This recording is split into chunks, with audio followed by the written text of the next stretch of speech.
Calon bek timnas Indonesia, Miss Hilgers, akan tampil di pentas Europa League bersama FC Twente musim ini. Bahkan Hilgers akan melawan Manchester United di Old Trafford sebelum memperkuat timnas Indonesia. Jika proses naturalisasi Miss Hilgers lancar, maka bek tengah 23 tahun itu bisa bermain untuk timnas Indonesia pada matchday ketiga dan keempat kualifikasi Piala Dunia 2026 zona Asia. Sebelum memperkuat timnas Indonesia, Hilgers memiliki jadwal yang cukup padat bersama FC Twente, salah satunya berlaga di kompetisi kasta kedua Eropa, yakni Europa League. FC Twente dijadwalkan bertandang ke Old Trafford untuk melawan Manchester United pada laga pertama Liga Eropa musim ini, tanggal 25 September mendatang. Setelah itu FC Twente akan menjamu klub Turki Fenerbahce. Di Liga Belanda Eredivisie, FC Twente akan melawan PEC Zwolle pada tanggal 14 September. Laga ini cukup menarik, pasalnya Hilgers akan melawan Eliano Reijnders yang juga merupakan calon naturalisasi timnas Indonesia. Hilgers dan Eliano saat ini sedang berada di Jakarta untuk bertemu pihak PSSI. Kedua pemain berdarah Belanda Indonesia itu sudah bertemu Ketua Umum PSSI Erick Thohir untuk mengurus proses naturalisasi.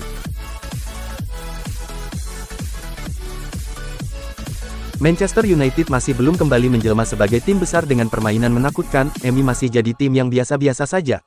Dua rekrutan ditengarai jadi sebab dibalik belum ganasnya MU di era Erik ten Hag. Mereka adalah Anthony dan Casemiro.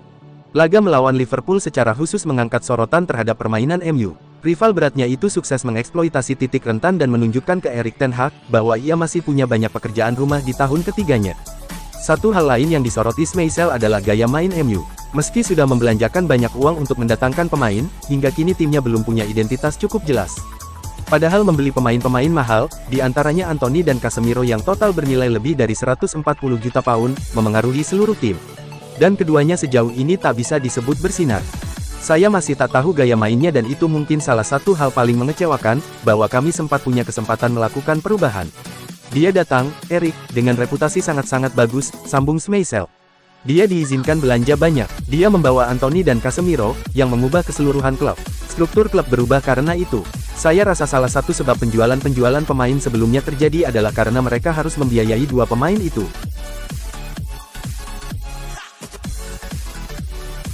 Manchester United sejauh ini masih mempercayai Erik ten Hag. Lain sisi, MU masih jaga komunikasi dengan Thomas Tuchel yang dinilai bakal jadi calon manajer selanjutnya.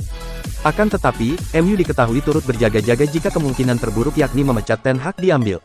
Oleh sebab itu, Setan Merah masih menjaga komunikasi dengan Thomas Tuchel. Thomas Tuchel masih tanpa klub setelah berpisah dengan Bayern Munich di akhir musim kemarin. Tuchel sempat didekati Manchester United pada musim panas ini, tetapi pihak klub masih mempercayakan Erik ten Hag karena sukses menyabet titel Piala FA. Para petinggi MU kepincut oleh Tuchel. Meski begitu, mereka masih akan mempercayakan ten Hag dan enggan buru-buru ambil keputusan untuk memecatnya apalagi musim dari dimulai. Tapi mungkin tidak ada salahnya, sedia payung sebelum hujan. Ada kabar baik datang bagi Manchester United. Bek anyar mereka, Leny Yoro berpotensi comeback lebih cepat dari perkiraan awal. Baru-baru ini ada kabar baik untuk MU. Comeback sang bek dilaporkan berpotensi bisa lebih cepat dari dugaan awal. Menurut laporan Manchester Evening News, Yoro saat ini menjalani kemajuan pesat dalam proses pemulihan cederanya. Sejak menjalani operasi, Yoro menggunakan kruk untuk melindungi kakinya. Namun saat ini sang bek sudah lepas kruk. Ia dilaporkan sudah berjalan dengan normal dan tidak merasakan sakit di bagian yang cedera. Jika progres ini terus berlanjut, maka Yoro bisa comeback lebih cepat dari dugaan awal. Sang bek awalnya dijadwalkan baru comeback di sekitar bulan November. Namun jika proses ini terus berjalan lancar, Yoro bisa comeback di bulan Oktober nanti. Namun tim medis MU tidak mau memaksakan Yoro lekas comeback. Mereka ingin memastikan sang bek benar-benar berada dalam kondisi prima sebelum nantinya ia comeback memperkuat Setan Merah. Absennya Yoro memang jadi masalah tersendiri bagi MU. Karena stok bek tengah mereka saat ini cukup tipis mengingat Victor Lindelof juga mengalami cedera. Petinggi Man United angkat suara mengenai anggapan bahwa klub EPL ini kini lebih condong jadi Ajax cabang Inggris gara-gara ten Hag. Salah satu petinggi Manchester United dan Ashworth menegaskan, belanja yang dilakukan klub di musim panas ini bukan berdasarkan koneksi dari manajer Erik ten Hag semata, melainkan keinginan bersama dengan para penguasa di Old Trafford. Ada anggapan bahwa, literasi ten Hag hanya seputaran pemain-pemain binaannya saja di Ajax, tapi hal itu tak dibenarkan Ashworth. Ashworth lebih lanjut mengatakan, mereka cukup puas dengan para pemain yang mereka boyong di bursa transfer kali ini, meski Setan Merah sejauh ini terbilang tampil membel. Seperti diketahui, The Red Devils melalui 3 laga pertama Liga Primer Inggris dengan menelan 2 kekalahan beruntun. Pakar transfer Eropa, Fabrizio Romano memberikan update baru seputar masa depan Adrien Rabiot. Sang gelandang dilaporkan menolak untuk pindah ke Turki. Terbaru, beberapa klub Turki dilaporkan berminat untuk mengamankan jasa Rabiot. Namun sang gelandang menolak kesempatan tersebut. Menurut laporan Romano, ada beberapa klub top Turki yang saat ini meminati jasa Rabiot.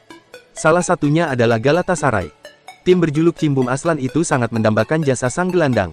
Mereka ingin memboyongnya ke Turki dan sudah mengajukan tawaran untuknya.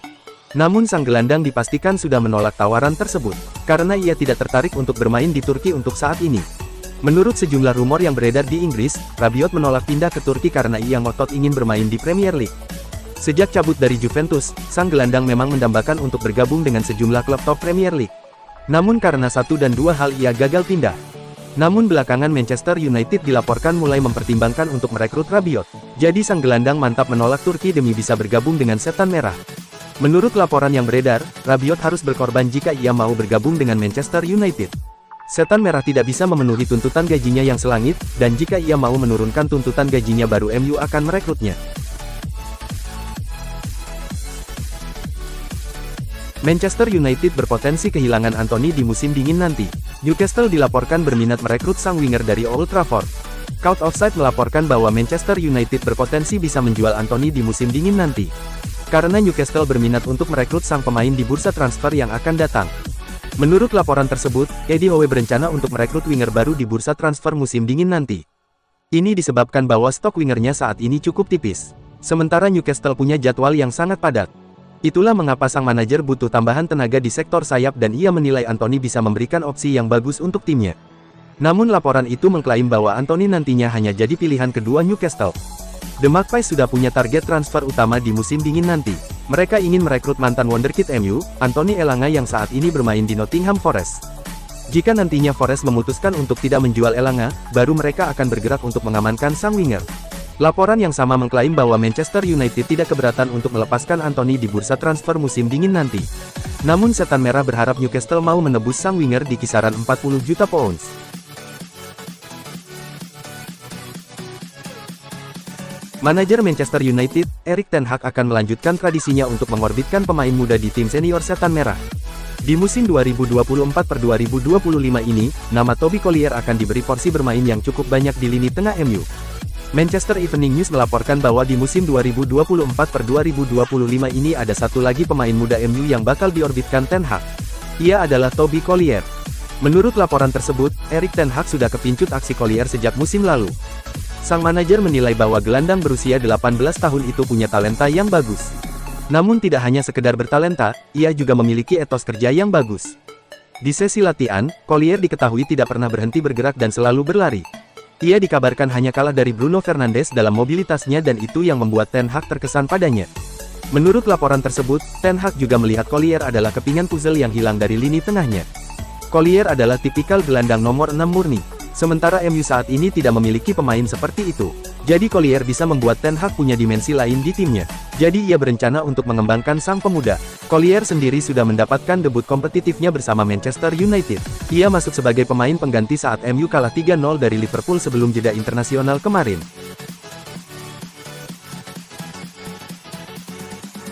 Gelandang terpinggir Manchester United Christian Eriksen menyiratkan penyesalannya usai memilih bertahan di Old Trafford pada bursa transfer musim panas kemarin.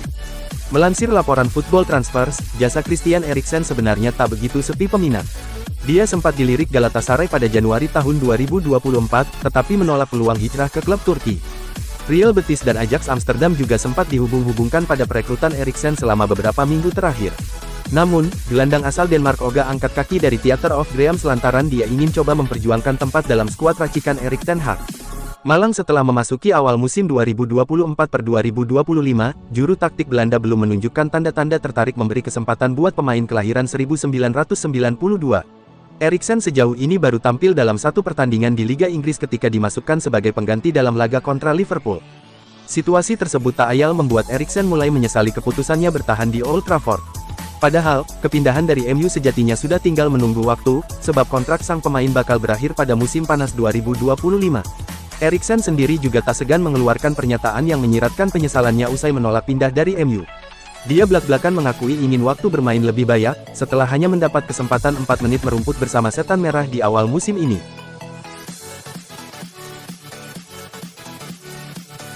Mantan manajer Liverpool Jurgen Klopp mengkritik Erik ten Hag atas perlakuannya terhadap Jadon Sancho. Ia merasa Sancho seharusnya diberi waktu yang lebih banyak. Klopp merasa ten Hag seharusnya memberi lebih banyak waktu kepada Sancho ketika seluruh dunia mengkritiknya. Jika seluruh dunia kehilangan kepercayaan dan keyakinan pada pemain, maka manajer harus menjadi orang yang berada di balik pemain, kata Klopp. Saya tidak bisa begitu saja membeli barang-barang tidak berguna yang saya beli. Membeli pemain seharga 80 juta pound lalu meminjamkannya.